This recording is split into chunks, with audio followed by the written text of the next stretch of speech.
बिस्मिल्लाहिर्रहमानिर्रहीम। अस्सलाम वालेकुम नाज़रीन, उम्मीद है आप सब लोग खैर खैरियत से होंगे। आपको पता है कि पाकिस्तान का अमन अफ़गानिस्तान के साथ जुड़ा हुआ है, लेकिन इस वक्त जो ख़बरें अफ़गानिस्तान से आ रही हैं वो ना सिर्फ भयानक हैं बल्कि इंतहाई खौफनाक हैं। कहा यह जा रहा है कि अफ़गानिस्तान के अंदर इस वक्त सिस्टम में टाइम बॉम्ब लग चुका है और वो किसी भी वक्त फट सकता है।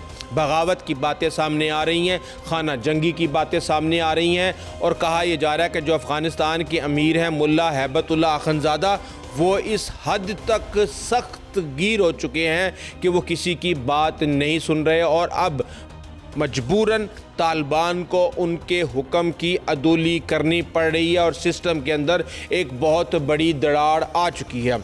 पाकिस्तान जो है वो अपनी पॉलिसी के हवाले से कहा यह जाता है कि पाकिस्तान अफ़गानिस्तान की पॉलिसी पे कंफ्यूज है। इसको पता ही नहीं कि इसने मुजाहिदीन को सपोर्ट करना है, इसने वहाँ पे जो वार लॉर्ड्स हैं उनको सपोर्ट करना है, इसने तालिबान को सपोर्ट करना है या इसने किसी और को सपोर्ट करना है। लेकिन हकीकत यह है कि पाकिस्तान की पॉलिसी वक्त के लिहाज से हमेशा कामयाब रही है, लेकिन अफ़गानिस्तान के हालात ने कभी भी ये मौका दिया ही नहीं कि कोई भी पॉलिसी लंबे देर तक चल सके। और अब इस वक्त हम ये देख रहे हैं कि पाकिस्तान अपनी पॉलिसी को बदलने जा रहा है और उसकी सबसे बड़ी जो हमारे सामने एक चीज़ आ चुकी है वो ये है कि जो अफ़गानिस्तान के हिज़्ब इख्तिलाफ़ यानी कि अपोजिशन तालिबान की, उनके बहुत से रहनुमा सिविल सोसाइटी के कारकुन जो हैं वो पाकिस्तान के अंदर एक मीटिंग में शमूलियत करके जा चुके हैं।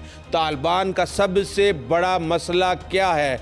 औरतों के हकूक़, और इसमें उन NGOs के लोग भी मौजूद थे जो कि औरतों के हकूक़ पर काम करते हैं। इसके साथ ही हम ये देख रहे हैं कि बदाख्शां, आपको पता है कि अहमद शाह मसूद के बाद उनके बेटे वहाँ पे बहुत ज़्यादा एक्टिव हैं और वो आज आज़रबाईजान से बैठ के बगावत की हुई है उन्होंने। इसके साथ ही हम ये देख रहे हैं कि जो दूसरे उज़्बक से लेके दीगर साबका मुजाहिदीन हैं उनके भी कोई ना कोई रिप्रेजेंटेटिव किसी न किसी शक्ल में आया है यहाँ पे और आके वो अपनी बातें यहाँ पे करके गए हैं और उन्होंने कहा है कि तालिबान जो हैं वो अपना किरदार अदा नहीं कर रहे। उन्होंने एक मुज़ाकरात करके या एक मुआहिदा करके इक़्तिदार पर कब्ज़ा किया है। पाकिस्तान सबसे बड़ा इलाकाई खिलाड़ी है और पाकिस्तान इस पे अपना किरदार अदा करे। तो पाकिस्तान क्या किरदार अदा करे? क्या पाकिस्तान रजीम चेंज करने जा रहा है? तो आपको मैं बता दूं कि इस वक्त 90 की दिहाई में हमने रजीम चेंज किया, हमने कोल्ड वार के अंदर रजीम चेंज किया, हमने इसके बाद मुजाहिदीन वाला रजीम चेंज किया, हमने उसके बाद जो अमेरिका की हुकूमत सपोर्टेड चल रही थी उस पे डबल गेम का हमारे ऊपर इल्ज़ाम लगा। लेकिन अब कहा यह जा रहा है कि पाकिस्तान को रजीम चेंज की पॉलिसी इस वक्त सपोर्ट नहीं करेगी। इस वक्त पाकिस्तान और तालिबान के दरमियान कशीदगी की जो सबसे बड़ी वजह है वो है TTP और बलोचिस्तान के दहशत गर्दों को वहाँ पर पनाह देना। और इसके साथ ड्यूरेंट लाइन का तनाज़ा, तो आपको पता है कि पाकिस्तान जब से वजूद में आया है ये मामला चलता आ रहा है। लेकिन इसके साथ ही कहा यह जा रहा है कि रजीम चेंज की कोशिश करना अंदरूनी खाना जंगी का माहौल पैदा कर सकती है, जिसके बाद मुहाजिरीन का फिर इन्फ्लक्स शुरू हो जाएगा, सरहदी हमले पाकिस्तान के ऊपर शुरू हो जाएंगे, दहशत गर्दी बहुत तेज़ हो जाएगी। इसलिए पाकिस्तान बेशक इस वक्त गैर मुतमईन है, लेकिन इसको अपनी इस पॉलिसी पर गामज़न रहना चाहिए और पाकिस्तान का असल मुफाद अफ़गानिस्तान के अंदर इस्तेहकाम, अमन पसंदी और ताउन करने वाला अफ़गानिस्तान इस वक्त पाकिस्तान को चाहिए, तो उसके लिए कोशिश करते रहना चाहिए। लेकिन हम इस वक्त ये देख रहे हैं कि तालिबान खुद बाज नहीं आ रहे। मुल्ला हैबतुल्लाह ने पूरे मुल्क में इंटरनेट सर्विस बंद कर दी और जब इंटरनेट सर्विस बंद हुई तो वो फाइबर ऑप्टिक्स के साथ वो जुड़ी हुई थी, वो फ़ोन सर्विस भी बंद हो गई। सराजुद्दीन हक्कानी जो कि हक्कानी नेटवर्क के सरबराह हैं, इस वक्त अफ़गानिस्तान के अंदर तालिबान में दो बड़े ग्रुप हैं, एक कंधारी ग्रुप और एक हक्कानी ग्रुप।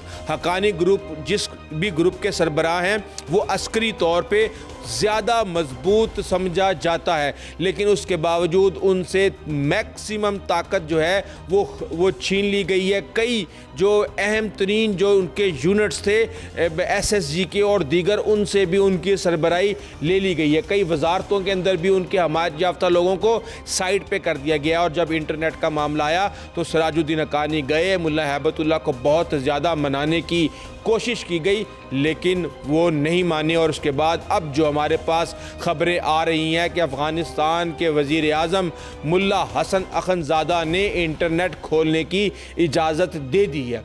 ये वो कौन सी इजाज़त है? क्योंकि हमें तो अभी तक ये पता है कि मुल्ला हैबतुल्लाह अखंज़ादा जो अल्फाज अपने मुंह से निकाल दें वो वापस नहीं लेते। तो ये क्या हो रहा है? क्योंकि हमें अच्छी तरह याद है कि बच्चियों की तालीम के हवाले से इन पर इतना ज़्यादा प्रेशर है कि आप तसव्वुर भी नहीं कर सकते, लेकिन ये टस से मस होने के लिए तैयार नहीं है। और अब इस वक्त जो चीज़ें हमारे सामने आ रही हैं वो ये हैं कि 5 जो पाबंदियां लगाई गई मुल्ला हैबतुल्लाह अखंज़ादा की तरफ से और तालिबान की तरफ से, जिनमें से आप ये देखें कि जो किताबें हैं उनमें से 51 चैप्टर्स ही निकाल दिए गए। और वो चैप्टर थे ख़वातीन के हकूक़, उनकी आज़ादी, और उसके साथ साथ जो माओं का रोल, जो कौमी परचम, इंसानी हकूक़ और औरतों के हकूक़ के हवाले से तमाम तर मज़ामीन निकाल दिए गए।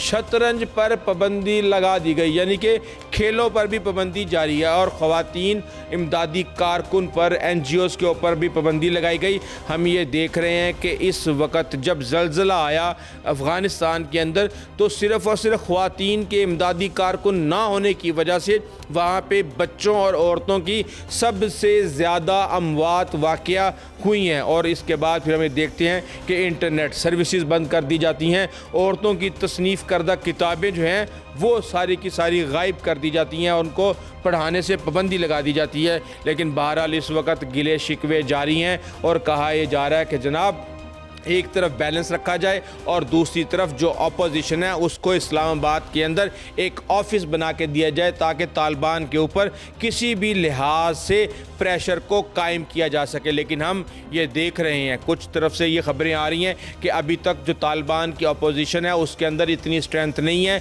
कि वो सब आपस में मिल के इनका मुकाबला कर सकें। इनके पास अभी काफ़ी टाइम है। यही वजह है कि रूस, चीन, अमेरिका, पाकिस्तान, यूरोप सारे ही इस वक्त तालिबान से बातचीत और उन्हें समझाने पर कायल करने की कोशिश कर रहे हैं, लेकिन जो चीज़ें हैं वो अभी तक कंट्रोल में नहीं आ रही। देखते हैं, बगराम वाला मामला भी इस वक्त गर्म हुआ है और जैसे ही ट्रंप की तवज्जो मशरिक़ वस्ता से हटती है तो पहला टारगेट अफ़गानिस्तान और बगराम एयर बेस होगा। इस हवाले से हम आपको गाइड करते रहेंगे और आपको अपडेट भी करते रहेंगे। अभी तक के लिए इतना ही, आइंदा तक के लिए इजाज़त दीजिए। अल्लाह हाफ़िज़।